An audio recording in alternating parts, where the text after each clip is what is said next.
Hello বন্ধুরা, দেখতে পাচ্ছেন রাতের বেলায় এই সেই ডাকাতি হওয়ার রাস্তা। ডাকাতি হতো প্রতি রাত্রেই, এইখানে অনেক ডাকাতি হয়েছে। দেখেন সেই রাস্তাটি আপনাদেরকে দেখানোর চেষ্টা করছি।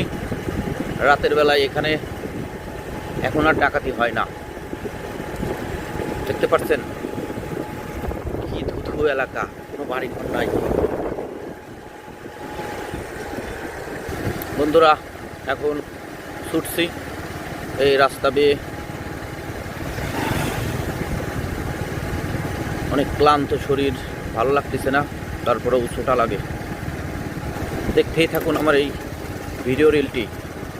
অবশ্যই বন্ধুরা, ফেসবুক থেকে যারা দেখছেন তারা ফলো বাটনে চাপ দিয়ে আমাকে ফলো আপ করে দিন বন্ধুরা। আর যারা ইউটিউব থেকে দেখছেন অবশ্যই সাবস্ক্রাইব করতে ভুলবেন না। লাইক কমেন্ট শেয়ার করে পাশে থাকুন। ধন্যবাদ। নতুন নতুন ভিডিও আপনাদেরকে দেব। ভালো থাকবেন।